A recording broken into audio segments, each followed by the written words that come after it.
When thinking of train games, you think of simulators, not the out-of-the-box concept Denshattack, created by Barcelona-based studio Undercoders. Instead of slowly chugging around a realistic map, players take control of physics-defying, reimagined Japanese trains that zoom through Japanese locales that exude style, a throwback to the arcade era of the Sega Dreamcast. If you enjoy this review of Denshattack, please like and subscribe, as it really helps. Thanks. After a world-altering catastrophe leads the Japanese megacorporation Moraido to build domes to protect the chosen few from dangerous forces, those left to live outside survive without the corporation's influence. You play as Emi Araki, a ramen delivery driver that uses Japan's railroads to make her deliveries. Relying on her father's old train, she meets Fernando, who introduces her to Denshattack, a rebellious sport where competitors called Denshattackers compete against each other to see who's the fastest and most skillful train operator that can ride rails and perform tricks like a skateboarder. Think a literally on-rails, high-speed skateboarding game where the skateboard is replaced by a train. As Emi learns the basics of Denshattack, she travels to new regions to challenge new gangs and prove her ability, like the Gyaru fashionistas, baseball fans, and Moraido's personal task force. But during her journey, Emi sees Moraido's impact on Japan and vows to use the Denshattack community to change her country for the better. After a voice animatic establishes the world, players are thrown to the colourful world map, a hub to select levels, go to the garage, easy in headquarters, and shops. The first chapter predominantly acts as an onboarding tutorial to teach the basic gameplay mechanics. You instantly see the quick pace of levels that last anywhere from 2 to 6 minutes as you race along train tracks to reach the finish line. You first learn how to make the most of your train, timing your acceleration at the end of the initial countdown for a boost. Charge your jump until it sparks to change tracks and jump in the air. Brake around corners to drift and boost forward. Slam down from the air to avoid obstacles. Switch to adjacent rails. Honk your horn to interact with the environment. Use speed boosts, wall ride massive billboards, and balance to grind along single rails. But as you progress, courses grow in complexity, and you'll learn more moves like manuals, air boosts, and more. Even though completing a course is the bare minimum needed to progress to the next level, like any good arcade style game, there's more to achieve. You can attain bronze, silver, and gold medals in 3 areas: completion time, points scored doing tricks, and finding all collectibles while completing objectives called dares. These objectives vary from performing specific tricks, jumping over certain obstacles, and much more. It's essentially a hybrid of Tony Hawk's time-based objectives mixed with classic arcade speedrunning. Yet it plays like a cross between Tony Hawk's trick to manual to grind combos, while tricks are performed the same as Skate's analog stick control scheme, all presented in a similarly stylish presentation to Jet Set Radio, even going so far as to being able to select between a Japanese and English announcer.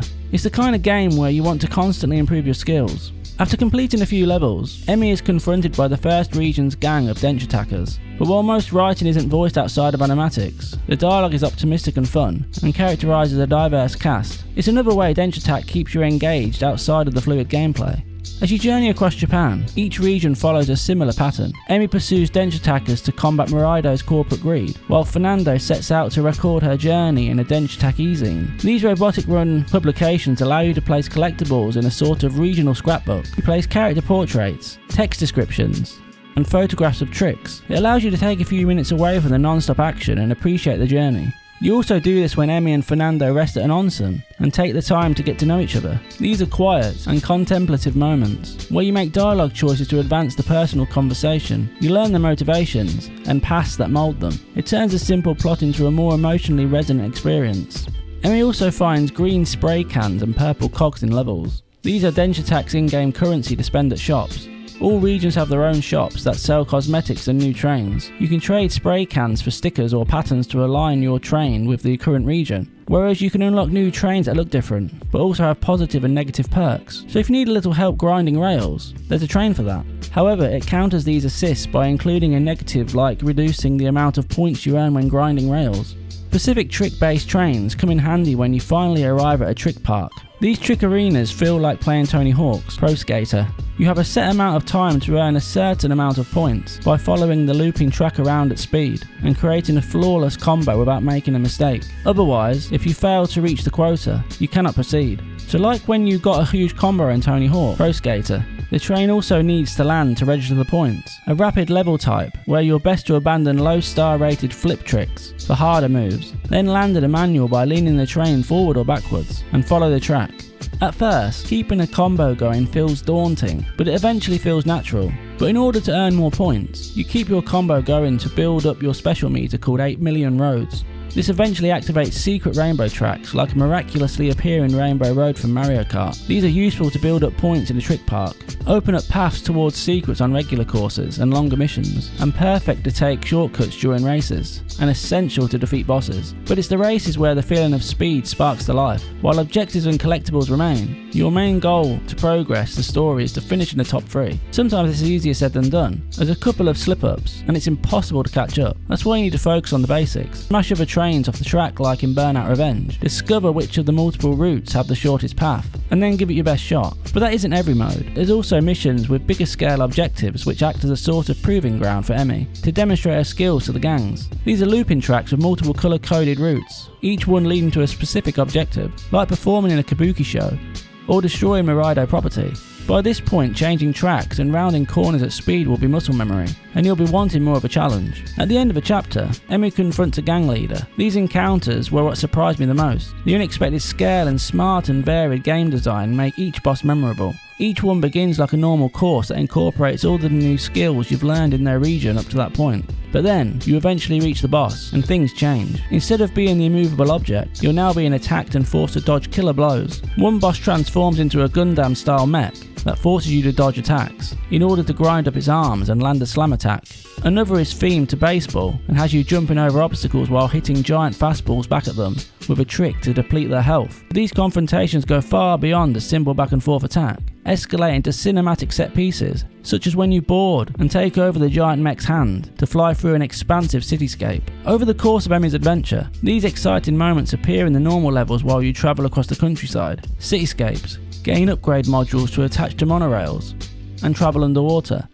Perhaps unsurprisingly, the developers never grow complacent as new locations introduce new mechanics to steadily integrate into the vast moveset. Things like doing a trick on a switch to change tracks, being able to exit rails to rotate fully around a tunnel, bouncing on pads, or changing gravity to ride on the ceiling.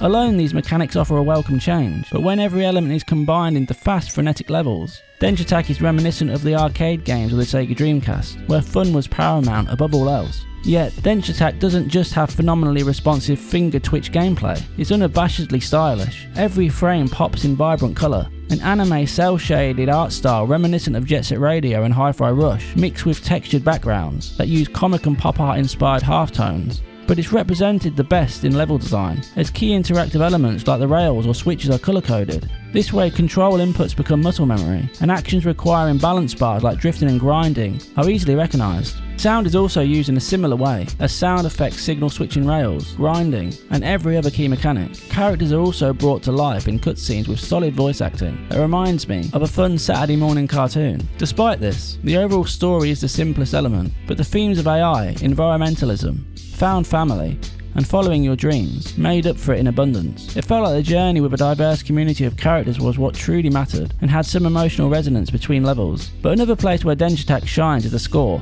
It's an arcade-inspired selection of tracks that go between hip-hop, punk rock, J-pop, and more. It strongly resembles the disc-scratching beats found in the Jet Set Radio series. It even features vocals from popular singers and VTubers like Iron Mouse, as it's easy to believe that Denshattack will become a popular game on Twitch and YouTube. Altogether, whatever the genre, the tracklist has pulse-pounding intensity to keep people hooked on replaying levels like Crazy Taxi did before it. But replayability is an area where Denshattack excels. With so many medals to attain and objectives to complete, you'll find yourself replaying levels multiple times until you get the gold medal you need. While you can continue the story, it's fun to dip into the trick catalogue called the Trictionary to learn a move needed to be done on a particular level, and then load up the level and tick off another objective. It's these optional medals, the potential to set speedrunning records, a need to set a high trick score, or a player's pursuit for perfection that feeds Denshattack's just one more run gameplay. Most importantly for an arcade game, difficulty evolves at the perfect rate. It's never too easy or too hard. It finds the perfect balance to offer through split routes and moments to improvise your way through a level. The journey always feels like your own.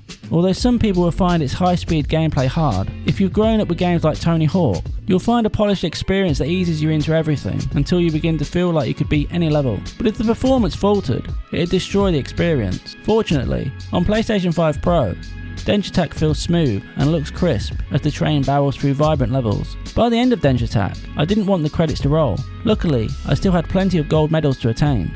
All at once, it feels like an arcade throwback and a modern game. It remembers the sensibility of the arcade genre, where fun always comes first. Denshattack is one of the most enjoyable, pure gameplay experiences of the year.